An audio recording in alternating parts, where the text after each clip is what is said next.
Hello and welcome to Goose Live. I am your host, Charlie Stivers, also a publisher of Goose Magazine, and very excited about today's episode. We have a Web3 blockchain crypto founder with us talking about the niche in the healthcare industry that is going to basically change the model of what we're experiencing as healthcare patients and users. So you know how Google and Facebook basically suck us in because it's free, and they turn around and sell our data to advertisers so they can sell more stuff to us. Well, there's a similar model going on in the healthcare world where, as patients, that data that we share with our providers, they turn around and also share that or sell that data. And they're estimating that per patient, that could be around $30,000. So what my guest has done and her company, Jenny Co., have changed that model, and it's going to be exciting to jump into this and see how that can benefit us, the users. So we will be right back after this, and I will introduce Jenny, our guest.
And we're back.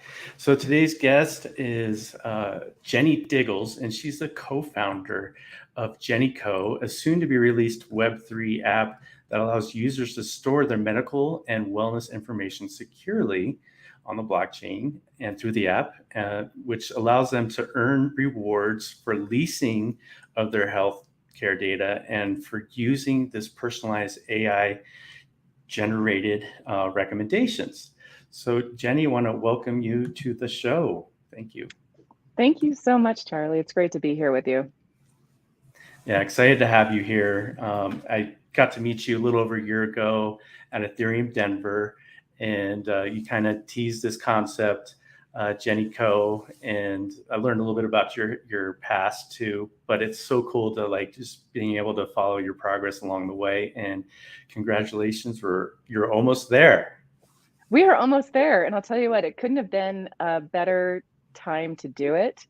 Not only in terms of, I think, the adoption that I think we'll see of this, but also the technology and how fast things have changed have allowed us to actually accelerate a lot of our development too. So I'm thrilled that this is the timing for Jenny Co. Yeah, it's so exciting. Why don't you share with us a little bit of your backstory, and so we can get to know you a little bit better. For sure. So I'm largely an entrepreneur, and it's interesting to call myself that at times because really what I am is just curious. I get very, very curious about something. And so in the case of crypto, I got curious about it back in 2012. And then really starting to understand blockchain, how that fits in was really compelling to me. Part of my background in the companies that I've started, a lot of them were very rooted in Web 2 theology, I'll call it, because there really was a mind frame to Web 2. So I had a social media agency that I helped build. I went to a company that was focusing on single sign-on using social logins.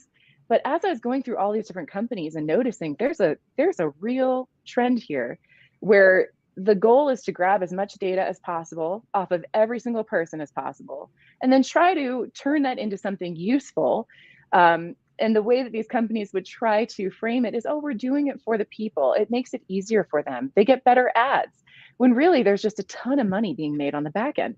So, as somebody who actively I just have blacked out ads. I know a lot of people have at this point. We just don't even see them anymore. It's like, that's not good enough. So I was watching this real, just like hand over fist land grab, trying to take people's data and turn it into value for that company. So when I met my business partner, Dr. Nova, I was actually working in the cannabis industry, helping build different funds to invest in that industry. I was super curious. And that's also a part of my desire to really see people's health improve, because being a part of that industry, why I got into it was because I believed so much in the potential for the cannabis plant to help heal people, to create new products, building materials, all sorts of stuff from hemp and THC plants. But anyway, so I had this real drive towards seeing people become healthier and better. And I was connected with this doctor in San Diego. And so he was the co-founder of a genetics lab. And what we decided to focus on was unique, novel genome tests. Most people don't really know themselves. Our genetics are rather complex and they control a fair amount of what happens within our body. So we decided, let's start with cannabis, help people feel more comfortable about that and get a better idea medically if it would benefit them. At this point in time, most doctors still in this country, if you want to get your card, they just say sure, yes or no. And then there's not a lot of help in figuring out the next step. So we wanted to help people find the next step. So we just kept building this company, realized as we were doing it how important the data was. This data is so important. Brands are going to want to know how their customers are responding to cannabis so they can better tailor products. Then that really took us down this whole different train to where we are today. So, watching these threads of my own life in retrospect come together, my desire for people to not be giving up power that they didn't know they have, for people to be healthier, and then to personalize what those outcomes are, all came together into where we are today with Jenny Co. Yeah, that's super exciting. The good old power of cannabinoids. I Big tell you believer what, in yeah. that myself. That's Yes. cool. So you brought up the whole genome DNA sequencing thing. Maybe can you lay out a little bit about, if you want to call it Web 2, and what we've experienced as Ancestry and 23, Oh, yeah. and kind of relate that to where you guys are changing that model. Absolutely. So, it was interesting to me when a number of years ago, all of a sudden there's Ancestry, 23andMe, they're just on the scene. And it felt like literally everyone and my mother were buying these tests for people, with the outcome primarily being focused on your heritage. Where did your relatives come from, with some other information in there.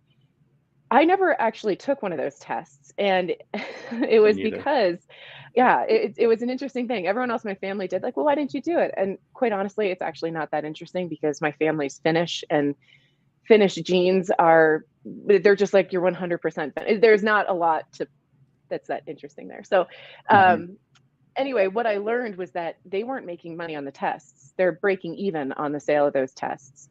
What they're making money on is the sale out the door. And so in the intro, you mentioned $30,000.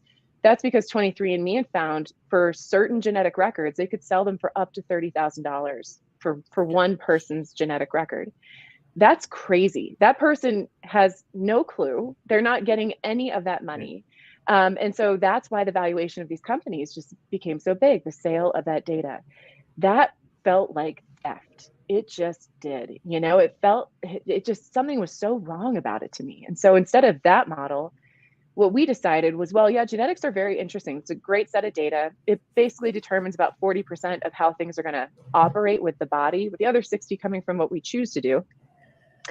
But we decided, well, what if we allowed people to take their data and monetize it themselves? Because these groups that are out there, they're not going anywhere. Everybody's buying this sort of data. Everybody, from Google to pharmaceutical companies to the DoD, like this is a big pot of valuable information. So it became very fun to start to piece together a business model that wasn't just genetics, but also other aspects of somebody's health that empowered them, that then once they get it in one place, they're able to start to gain back insights around their personal health, recommendations of things they should try or do. And then if they so choose, they can lease the data. One of the things we never, ever will do within the Genico platform is expose their data or make it completely copied, grabbable by an entity. Instead, we focus on the insights and we take, what the algorithms are that somebody wants to run and find out the insights, and we deliver insights back. We wanted to change that model, and I feel like if people can be healthier and wealthier, that is just ultimately the goal of what we're aiming to do here. Yeah, absolutely. And the whole model behind Web3 is, benefits for the user, and either through rewards or incentives. And the incentive models is already proven. Can you maybe expand on that a little bit, or do you want to get to that eventually? No, happy to get there. Yes, we look at the Web 2 model. There was no incentivization. The incentives were, you get a free platform where you can connect with your friends and you can see their pictures. Cool. But there was no monetary transaction there that benefits the user. And so as we look at this new Web 3 way forward, we can still have apps. We can still have ways to connect and do the things that we're really enjoying doing online. But instead of being the product, we actually become the earner of whatever that benefit is. And so that to me was the biggest game changer. If we hold consumers at the center of what we do, if I hold myself and you and everybody else who's using this at the center of it and do our very best to make decisions that are best for us, it's the golden rule, do unto others as you'd have done unto you. That's exactly what we want to do here. We really feel like we're going to have the most dynamic living set of human health data available that could become worth so much to each individual person. So the way we work it within our ecosystem is if somebody does want to participate in, say, like a study, and they qualify for it, they fit whatever the demographics, psychographics, physical attributes, whatever it may be, they fit that, they can join the study. And within that, they stake some of their own Genico tokens in that, and their data comes along with it into this pool. At the end of that, they get back their stake tokens as well as the rewards for putting their data into that pool. It can also take the form of not just crypto rewards back to them, but also specific products, product recommendations, product creation. We know that there will be people who will use the platform to create customized products to literally send to people to get feedback, or to give them trials of things so that they can understand better. Did this work for you? Did you like it? How did you feel? So what I love is that puts the consumer in control. They get to choose, they get to earn, and it's not their data is not being abused. Our data has been abused for a very long time. Yeah, and it's definitely a perfect example of that exchange of value, which this whole model is about too. Mm-hmm. Are you able to talk about the company that you partnered with for the testing? Yeah. So Michael's old company was called Pathway Genomics. And we created our own spin out of that called Cannabis DNA. That was our initial company that we did there. But those tests were very different. They were not tests that were, hey, I'm Hungarian. They were tests that were telling people the types of food that would best suit them, the best exercises. It was so granular. I did one of their tests and I got back something like a 200-page report that was so detailed around the types of exercises that might benefit me the most, what types of food I should be looking to eat and what I should be looking to avoid. That is so helpful. You know, a Oh, couple of years ago, allergies. food allergies. I mean, come on, Yeah. that's a big one. I've done so many food allergy tests, and there was some point in time where I Yeah. was eating so many eggs. I was like on this eggs and pineapple kick. I just like I don't know. And of course, I go get a food allergy test. Like, you're allergic to eggs and pineapple. But anyway, for me, I figured out what was going on, the root cause of that. But these tests, these very specialized genetic tests, can give us information that truly changes our lives. I took one a couple of years ago called the Detoxigenomic test by a company called Genova, and it showed me I had a couple of genetic defects that were causing systemic issues that I had been playing whack-a-mole with for years. And once I figured out what was going on and how simple it was to fix it, I was just, first of all, overwhelmed with joy that I could actually, Yeah. wow, okay, this is going to be solved. This isn't a thing that I have to live with for the rest of my life. And it also made me just want to like shout it from the rooftops, like, know yourself, get to know yourself, take a Hmm. really in-depth genetic test that's going to tell you something that gives something substantive to work with and to improve against. Yeah, that's another thing I love about this industry and the model is it's a huge lesson in personal responsibility. So you guys are really embracing that concept with your app and how you can drive engagement with the user and the community.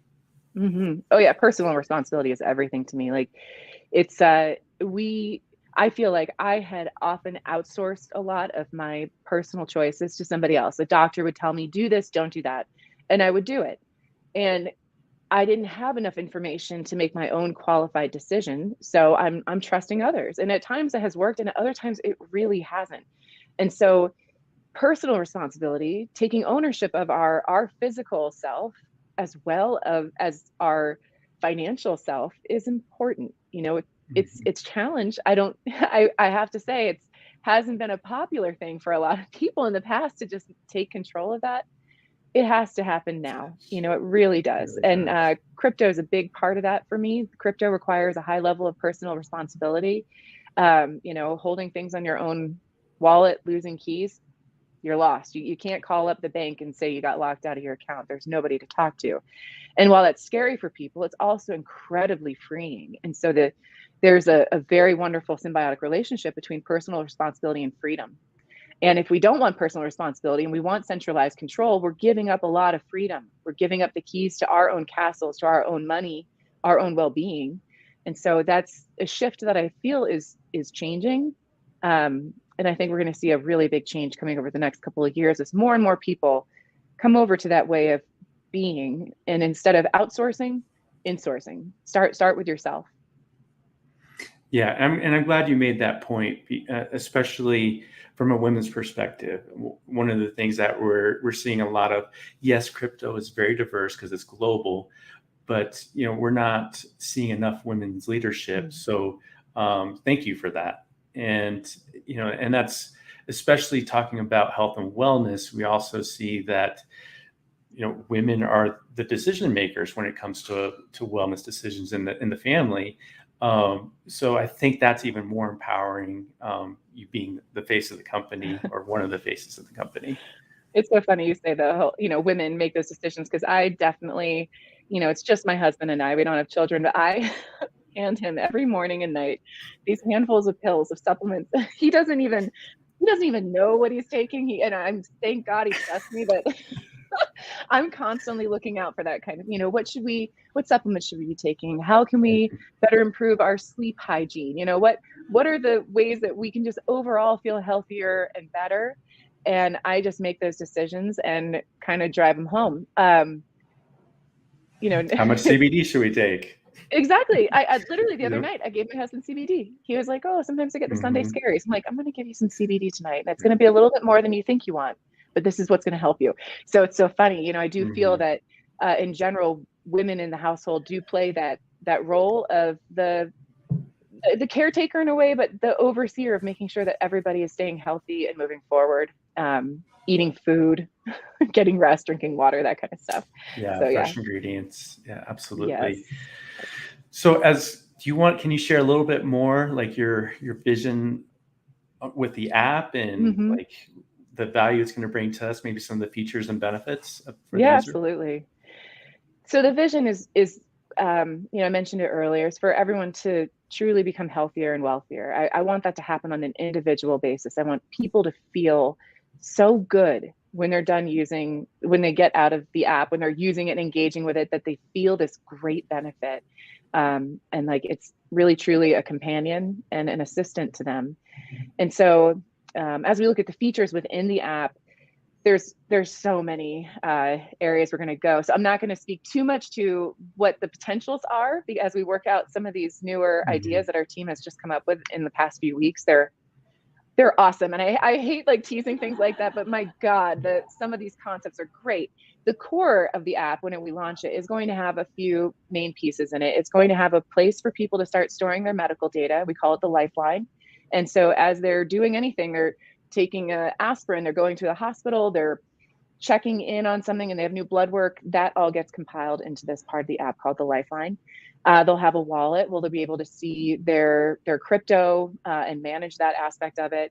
There's community. So there will be a couple of initial groups that people can join. There will be one overall big Genico bucket group, and we're going to define a few other ones as well. And right now we're in the process of that. And just to note, like in that, this isn't just about our physical well-being, it's our mental well-being too. So we're very focused on mental health and how that plays a role in our overall well-being. And yeah, so there's going to be quite a couple of core aspects to this. So ways for people to get their data in there, see their rewards, and start to join pools and communities of other people. And then from there, it just really starts to expand. So what we're hoping for, and the way we think of this app, is like a companion. Like I mentioned, we want people to feel like this is a very personalized companion for them. Oh, it will have an AI component built in as well. And we are figuring out a way to kind of keep that as a walled garden so people's information isn't going out and back into any sort of other systems. That's such a key part for us in all of this. It's funny how I barely even mentioned it, because it's like breathing to us now that blockchain is a core aspect of what we built here. People's data will be secure because of all the rules that we have to comply with around HIPAA. But in addition, there's that layer of blockchain. So that's also in there. But we want people to feel like this is specific for them and that they feel comfortable getting insights and asking for feedback based off of their data within our platform. So that's what I really like too. It's no longer just about, well, in general, what helps people lose weight, but no, for me specifically, what's going to help me lose weight, what that might be for me might be different than what it is for you.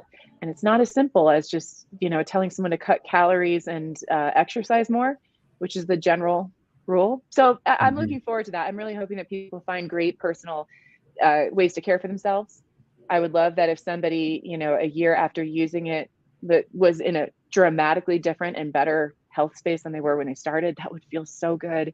I would also love to see people earn crypto for their data, and to see that benefit their life, to make it even just a little bit easier. So there's a lot that I'd like to see from it, even down to like, gosh, just yesterday, my husband went to the dentist. He came home and he was like, I can't believe it. Every single time I go, they make me fill out a ton of forms every single time. And he's like, I wish, that your app was out there and it was an easy way for them to just scan a QR code and everything's updated. I'm like, I know, we'll get there. So there's a lot of potential Yeah. extensions of where this goes. The medical industry is huge. So there's really no limit to the potential of how we can build out this app. But we wanted to start with core features and then go from there, really see what people are using and adopting, and requesting. And before we pre-build things, having been in tech in the past, I've at times Yeah. built things that I thought were a really great feature and nobody uses it. So I want this to Mm-hmm. also be very back to the community, very community driven. What does the community need? Yeah. I mean, how cool is it going to be when people get those results because of the app, just like we experienced in hemp and CBD. You would hear this great story like, oh my gosh, I can, my pain's gone. But, in this, solution, you guys are, really solving some big problems. Maybe they detected, a serious illness or like a major allergy that they never knew of. So I think the stories that come from this are going to be like most impactful. Oh, I hope so. I really do. That to me is what gives me the drive, the desire to move this thing forward, is the potential impact it could have on a person's life. Yeah. I've seen the impact I've had just from like that genetic test I mentioned earlier and making simple changes with some supplements. I'm like, whoa, I feel worlds different. And if those were just some very small, simple things that I could do, what else? What else? So I'm constantly digging for myself. Like, what else can I try? What else would help me out here? But I want people to feel that also for themselves. I think health is a hard one. It's very personal. I can think back to so many conversations I've had with different friends where they've learned certain things about themselves, what does work for them and what doesn't, but it's been a real hard trial and error. I've also had other friends who've gotten really bad advice from, their physician, and it hasn't worked out, so there's I think a deep desire that we all probably have within ourselves, whether we recognize it or not, to truly know ourselves. And then from there, be able to make the best decisions we possibly can for our overall well-being. Yeah. And I'm glad you brought that up, because in our back and forth conversations in the past, I brought up the point how iatrogenics, this misdiagnosis, misprescription from healthcare professionals, is actually a top 10 cause of death. Like number 5 in our country. Right? Maybe it's a 5th or 6th. Yes. It's huge. I know. And then no one, and the NIH doesn't talk about it anymore, because it used to be up there. But yeah, that's pretty scary. Can I tell you a joke? Okay. So in a graduating class of doctors, what do they call the top of the class graduate? They call him doctor or her. And then what do they call the person who's at the bottom of the class who barely passed? Doctor.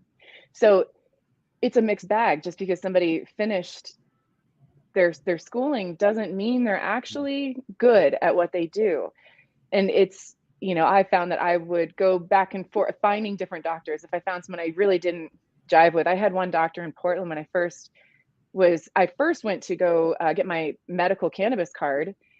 And that was at the time where it wasn't recreationally legal. I want to say it was 2013 or 2014. And I went to the doctor that I had seen for, I have a cold or I have allergies or whatever. And I explained to her what I wanted to do. And she knew I had TMJ. It was one of the conditions that Oregon was covering at that time for a medical card. And I said, I think I'd really like to try cannabis. And she lectured me so hard. It was unreal. It was like a flip switched off in her. And she's like, well, this hasn't been approved by the FDA and this hasn't been studied extensively. And I think that it could lead to cancer and all sorts of bad issues. I also think it leads to other drug abuse. And I'm like, whoa, oh my God. Like, okay, you're not my person. Right. So yeah, I was like, all right, this clearly is not the route I want to go. And so I did find a doctor that was really, really great, that did take a thorough assessment. And I could tell that he was doing a very thorough assessment. This was not just a given, oh, if you come in and you give me the $100, I'm going to give you your card. No, he was like really, really checking out my mouth gear, all this stuff that I have to wear because of TMJ. And so, it was just interesting to hear the perspective of 2 different doctors. They're both Absolutely. doctors. Yeah. So one of the things that I've discovered in evangelizing about, this whole evolution, I call crypto and blockchain just the evolution of the internet. And I bring up Jenny Co as one of the examples, like, hey, healthcare data is coming on the blockchain. And immediately they put up this roadblock, like, I'm not putting my healthcare records on the internet. So can you talk techie to us for a minute and give us that distinction between, the internet, we're not like posting all this stuff on Facebook or whatever, and the blockchain? Oh, absolutely. So first of all, to those people, I would say your data is already out there. It's already been bought and sold. It's already existing on multiple servers in so many places. It just doesn't have your name on it. So you should be offended by that to start. It's already out there. So when we look at what we're doing with the blockchain, what the blockchain does is it essentially makes it, the data isn't centralized. It's broken up, it's proven, and the person has ownership of it, to the point where if they said, I don't want this to exist anywhere, and they hit the delete button, it deletes all of it. It's not copied in any other place. It's not stored in any other place. It is truly deleted, which, to be honest, creates a little bit of a challenge for us, because as a business, if people keep deleting their data, and let's say they decide later, hey, actually, I want to go back to Jenny Co. I want to go check it out again, they're going to have to start over. There is no storage on our end. Again, personal responsibility. So when we look at blockchain, this is the biggest benefit of it. The best analogy that I really like is the one that my husband uses all the time, Benjamin. And he says using distributed ledger technology or blockchain is like a flock of birds. When it comes to trying to take them down, it's really hard. You might be able to get one or another, but you're not going to get the whole picture. You're not going to even be able to put that together. Versus what we currently work with, centralized systems, are like having a skyscraper that all you have to do is get to the right point of that thing and you can topple the whole building. The whole thing comes crashing down. So this is a wonderful benefit to us as people to be able to put data and secure it using the blockchain, because nobody can hack it. It literally becomes virtually unhackable. Quantum computers will even struggle with getting into this kind of information. So let alone just an average Joe who wants to access it. And that has happened a lot already in terms of centralized systems and people storing medical data in all one place. Those sorts of records have been hacked so many times. So this to me is a necessary must, so that people can feel they're in control of where it goes, who gets it, and if they want to delete it, it's gone. Right now, if I decided I wanted to delete my medical records, no way. There's got to be hundreds of copies. Oh yeah. Between all the states I've lived in and all the different professionals I've seen. And paper copies, yeah. Yep. Oh yeah. So I guess the key word there is the HIPAA compliance. Oh yeah. That's obviously foundational to all this. It is. HIPAA compliance, especially when you're dealing with medical data, is an absolute must. It's a requirement. So everything that we do, every server that we touch, every piece of technology has to be HIPAA compliant. We worked with Arizona State University, and they created and architected the first HIPAA compliant blockchain. And so that is a core backbone of what we are built upon as well. So it's great. There are other companies that are using blockchain to, securitize just genetic data or other pieces of it. But we're viewing this as a way for people to secure their own data in their one place under their control. And to me, that just feels really good. We had met a couple of people who were like, how do I get all my medical data together? And I'm like, well, you got to start calling some people, if you really want to start getting it. But also just starting where we are today, that we have so much information on us today. If you wear an Apple Watch or Fitbit, even just noting down what supplements we take, and then maybe doing one of the tests that we offer, that fresh new data is so important, and more so than our old electronic healthcare records, which may have been dealing with a past trauma that's no longer here, or a food allergy, like for me, that no longer exists. That stuff is a little bit dead. So where we are right now, the data people can collect on their daily basis is very, very valuable. That's cool. So one of the perspectives that I've always taken with crypto is crypto and Bitcoin can get to places around the world that fiat money cannot. So if we look at it as your GennyCo solution with underdeveloped countries, especially in their healthcare system, how do you see the GennyCo app driving that innovation in underdeveloped countries or regions? It's a big deal. It's a big deal. Even in our own country, there's places where it's hard for people to get access to good healthcare, or they can't necessarily afford going to the doctor. And so, giving them tools is great. So we've been in conversations with other countries for a while now. And so a country like India, which is massive. I mean, it's almost hard to think about. I think there were 1.3 billion people, or I mean, it's so many people. They recognize that getting healthcare into people's hands, into their individual hands, is very important for the overall country. It's so big. There are a ton of people in rural places. So this is a way for them to start to get insight around themselves, to ask for advice. They can connect with telemedicine, teledoctors, specialists, so that it's not as hard.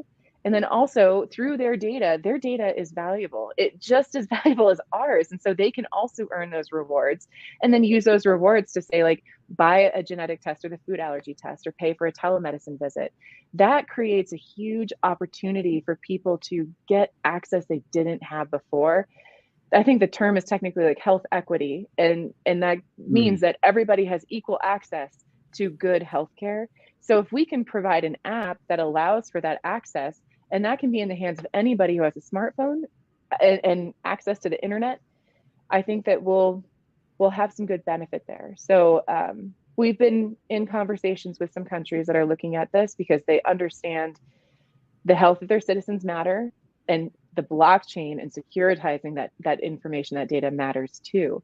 So we'll probably be engaging in some joint ventures in the future here. So these countries can leverage our platform and technology without any sort of infringing on our, anybody in the United States. There's like walled garden approaches that we'll have to take most likely, but I'm very excited about the potential of what it could do. Absolutely. I bet that's kind of the fun part of this vision, because, it'll just happen kind of naturally. We're going through this quickly and super enjoyable. So I just want to make sure we give you the opportunity to talk about, how potential users and patients can embrace the Genico app, use it to their benefit, what's in it for them, and how do they get started when you're ready? Yeah, so we should be ready here very soon. We have an MVP version of the app that's going to be going out to an initial test group of users, people who've been kind of with us for the journey for a while now, to get feedback before we, Charlie, before we push out a broad release. But that should be happening here, very, very soon. So in terms of, staying connected, we've got, Telegram channels, our Twitter, Genico official, or Genico, it's so funny, Genico Inc. I believe is all of our handles on everything. But now I'm embarrassed because I'm on all these channels all the time and I can't remember them exactly. But finding us on our social, going to our website and signing up to be aware of when we are launching the app is all great stuff to do. That'll also get you in tune with, as we launch a token, what exchanges will be on, all the information that's coming from this. Thank you, Genico Inc. Appreciate you, Charlie. So yeah, just follow us on there. That's really important. And then the other thing that we're looking at is for people to start having some ideas around how they think they want to use it. One of the ideas, for example, would be, let's say a company wants to embrace Genico and have their own kind of version of Genico just for their company, so that their employees can engage in, whether it's like competitions for their health or tracking their wellness and well-being, or even if it's like two companies who want to pit against each other, who are like, okay, let's see who can really maximize their health and well-being over a certain time period. So I really want people to start thinking about the different ways they'd like to use it and the ways that it could benefit them, and what would be really fun. And so we love that kind of feedback. I love seeing in our Telegram channel when people have recommendations and ideas for features. So that's what I'd look for too, is for people to say what they think would really benefit them the most.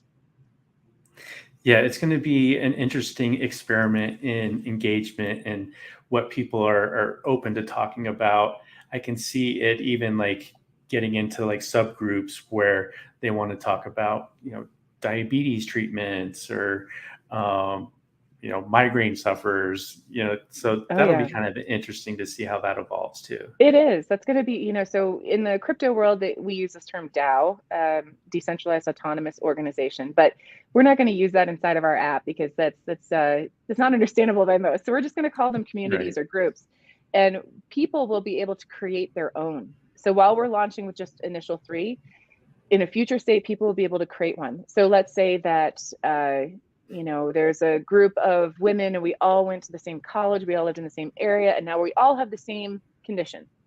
We want to put our data into a pool so that it can be studied and looked at through different layers and systems to see what's going on here. That's great. And there will be a lot of these. So we see these groups becoming rather diverse in terms of how they're focused and what the benefit is for the people who join those groups. as well as outside groups will come in and say, hey, I want to create a study of males 44 to 54 who are, currently training for marathons. And we find that we put out the blast who fits these qualifications, they can join those groups. But I think the specificity is going to get really interesting. And I can't even imagine how specific some of these groups are going to become. Right. There's orphan diseases. I just learned this term this last year because of Joe on our team in marketing. He's like, orphan diseases are a big deal. These are conditions that aren't big enough to get massive, notoriety is a weird term, but like, it's not a big thing like a cancer or diabetes or these larger conditions. They're smaller. And so people who have these orphan conditions that may only impact, say, 75,000, 100,000 people in the country, this we are hoping is a way for them to connect, to find each other, and to find some solutions. Because nobody is really throwing any big money at the smaller problems, but there's still problems for people. And so how can we help solve those, find solutions in a much easier and hopefully a faster way too? The other term that comes up a lot with what we're doing now is decentralized science. And just yesterday, we were on a call talking about how many medical papers are just flat out wrong. They were funded by somebody who was looking for a specific outcome, or the sources referenced are essentially a circular reference. So there's just a lot of them aren't even accurate. But with what we're doing and engaging the actual people who hold the data, I have this idea, this like inkling that we're going to be able to get to some really unique outcomes, some really unique medical reports that can be definitively tied, because we can attribute via blockchain without exposing anything. This is actual real data from real people. Maybe some better solutions. And I don't want people to feel like when they're going through a condition, just because it's so small and nobody else may be struggling with it, that they're ever alone. We want people to feel like they have resource, they have connection, and they have a way to find a solution for their problems. Mm-hmm.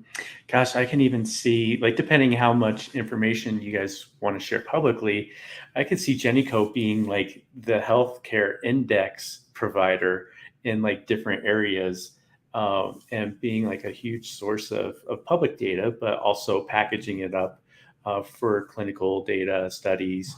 The consumer package companies for allergies.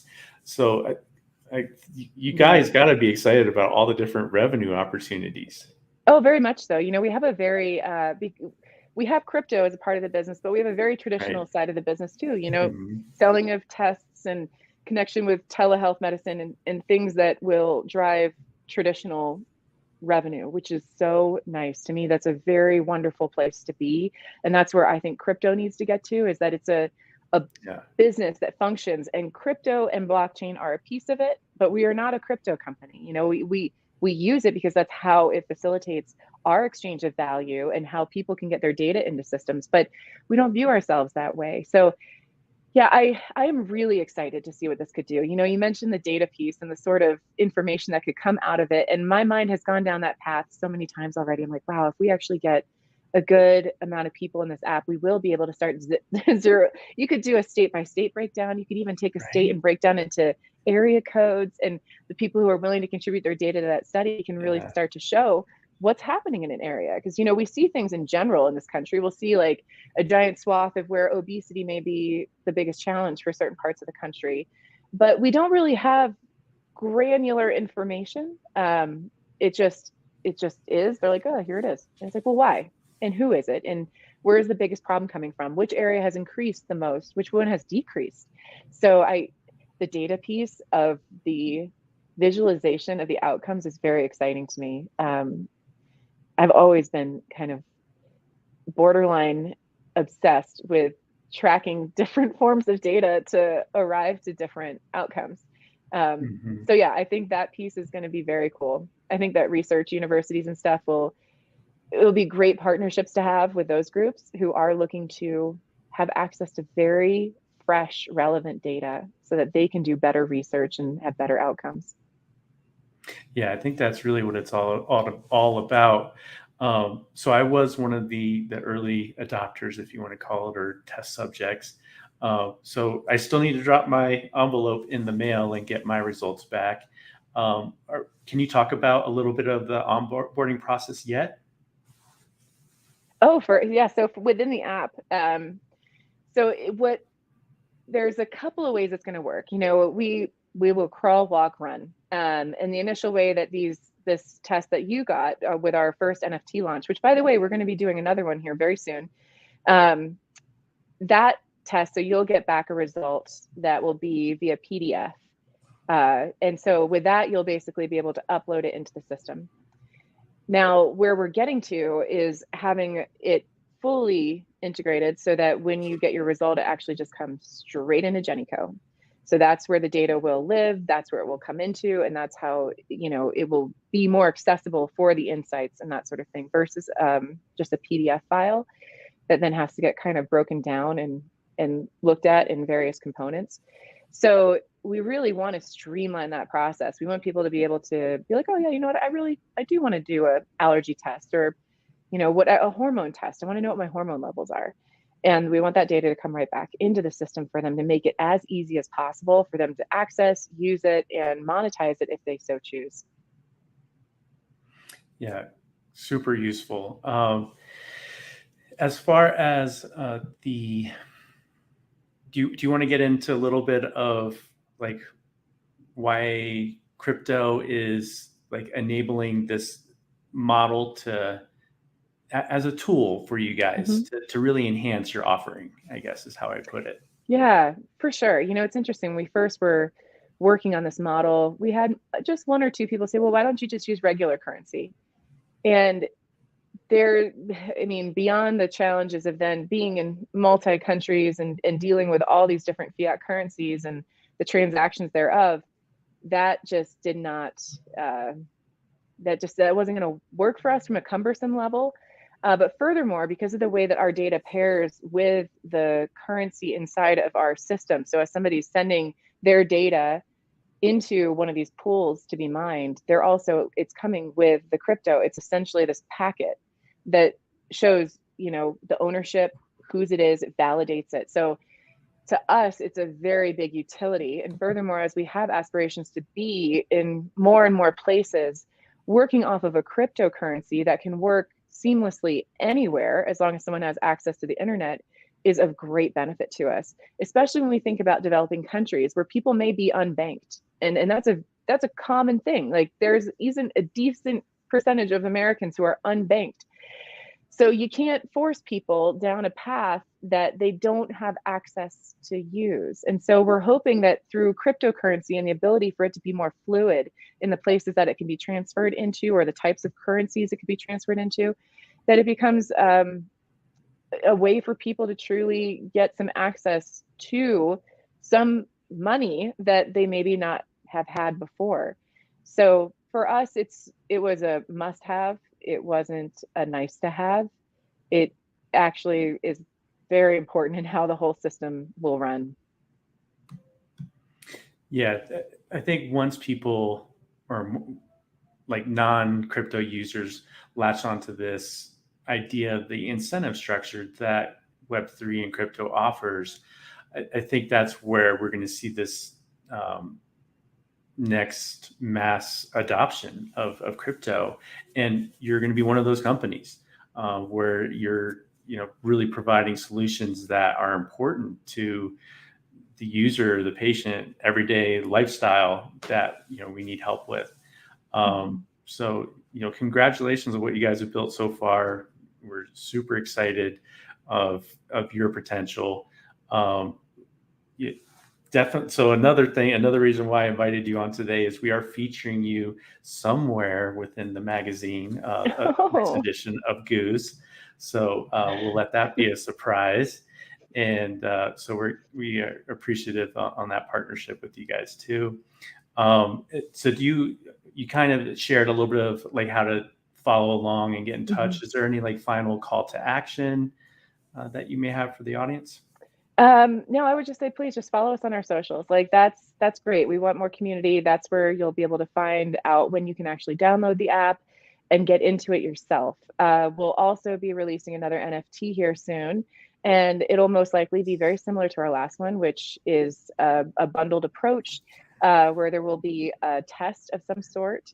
The last one we did was a genetic test. This one might be a food allergy test. Mentioned that a couple of times in this call, so I feel like maybe it's going to be food allergy. And then some digital art and some tokens. And so we'll be launching that here very soon as well. And so to be aware of that and be able to get one, we did sell out of our last one rather quickly. So will follow us, and we'll be able to let you know when you can get into that. And then that also provides you a really quick and easy way to get into the app. So buying one of the NFTs, getting some data on yourself, and also already getting some tokens to play with is a wonderful way to then get into the app and be able to start really taking some action with it. Almost there. Well, Almost thank you so much there. for joining us, Jenny. Appreciate your time. And like I said, we couldn't be more excited for you. And it's neat to see the community like just building this anticipation as well. So no, it's been great. Thank you, Charlie. Thank you for all your support. See you in the metaverse soon. You bet. Yes, absolutely. All right. You take care. Take care. So I'm going to share because it will cut both of us out, but basically the Jenny Co NFT, and it'll be kind of cool to see what the next one looks like. But here's the first one real quick, and I'll be right back.